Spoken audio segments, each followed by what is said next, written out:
एक अंधेरी कोठरी में एक गोरी सी बूढ़ी औरत रातों दिन जलती रहती है, चिराग की तरह मेरे जहन में। मेरे ख्यालों में मेरी नानी की तस्वीर कुछ इस तरह से उभरती है। मेरे ख्यालों में मेरी नानी की तस्वीर कुछ इस तरह उभरती है कि जैसे बाजरे की बाल पर गौरैया बैठी है। ये पंक्तियां हैं जवाहरलाल नेहरू विश्वविद्यालय के क्रांति धर्मा कवि रमाशंकर विद्रोही जी की। जी हाँ, रमाशंकर विद्रोही जो व्यक्ति नहीं थे केवल, जो गुजर जाते। 8 दिसंबर 2015 को, आज ही के दिन, जो हम सबके बीच भौतिक रूप से नहीं रहे, लेकिन वो विचारधारा जो प्रवाहित है और रहेगी हर जागृत हिंदुस्तानी में, हर आम नागरिक में, हर आम आदमी में, उस विचारधारा का नाम है रमाशंकर यादव। उस विचारधारा का नाम है विद्रोही।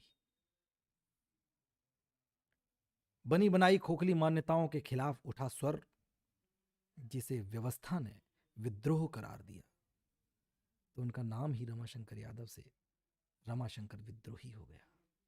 आज उनकी पुण्य स्मृति,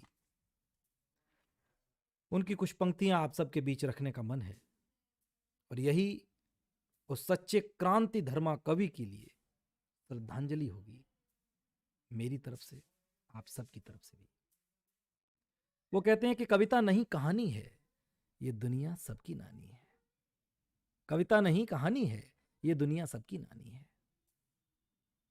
सुल्तानपुर जनपद में एक बहुत ही साधारण परिवार में जन्मे रमाशंकर जी। जब कवि के तेवर में आए तो किस तरह का लिखा, मैं आपके सामने कुछ बानगी रखता हूं। वो कहते थे कि मैं किसान हूं, आसमान में धान बो रहा हूं। मैं किसान हूं, मैं किसान हूं, आसमान में धान बो रहा हूं। कुछ लोग कह रहे हैं पगले, कुछ लोग कह रहे हैं पगले, आसमान में धान नहीं जमा करता। कुछ लोग कह रहे हैं पगले, आसमान में धान नहीं जमा करता। मैं कहता हूं गिगले गुगले, मैं कहता हूं गिगले गुगले, अगर जमीन में भगवान जम सकता है तो आसमान में धान भी जम सकता है। ये थे रमाशंकर विद्रोही जी। मैं कहता हूं गुगले गिगले, अगर जमीन में भगवान जम सकता है तो आसमान में धान भी जम सकता है। और अब तो दोनों में एक होकर रहेगा, अब तो दोनों में एक होकर रहेगा। या तो जमीन से भगवान उखड़ेगा, या तो आसमान में धान उगेगा। ये जिद जब आम आदमी की भावनाएं एक कवि के शब्द और लेखनी के माध्यम से बाहर आती हैं, तो किस तरह का स्वर गूंजता है, इसका एक नमूना थे रमाशंकर यादव विद्रोही जी। मैं कुछ और पंक्तियां उनकी पढ़ता हूं। उनकी एक रचना है गुरिल्ले। हमारे पांव की ठोकर से धसक सकती है तुम्हारी ये जमीन, हमारे पांव की ठोकर से धसक सकती है तुम्हारी ये जमीन, हमारे खर्राए हुए हाथों की रगड़ से लहूलुहान हो सकता है तुम्हारा कोमल आसमान। आज जब दिल्ली के चारों तरफ हर रास्ते पर किसान किसान और केवल किसान दिख रहा है, और इस हालात तक आ गया है कि आर या पार की लड़ाई लड़नी है, तब मुझे रमाशंकर विद्रोही बहुत ही सामयिक नजर आते हैं।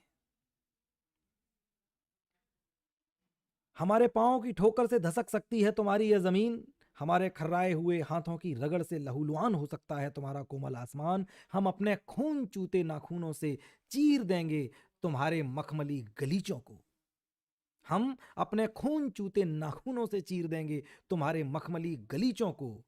और जब हम एक दिन जमीन से आसमान तक खड़े खत फाड़ देंगे तुम्हारी मेहराबें, तो न तो उसमें कोई कच्छप निकलेगा, न ही कोई नरसिंह।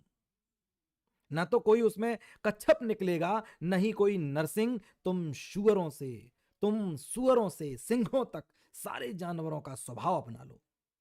तुम सुअरों से सिंहों तक सारे जानवरों का स्वभाव अपना लो, मगर हम तो गुरिल्ले की औलाद हैं। हम तो गुरिल्ले की औलाद हैं और गुरिल्ले ही रहेंगे। तो ये थे रमाशंकर विद्रोही जी। आज उनकी पुण्यतिथि पर उनकी कुछ रचनाएं मैंने आप सबके बीच पढ़ी। मैं भावपूर्ण श्रद्धांजलि उनको अर्पित करता हूं।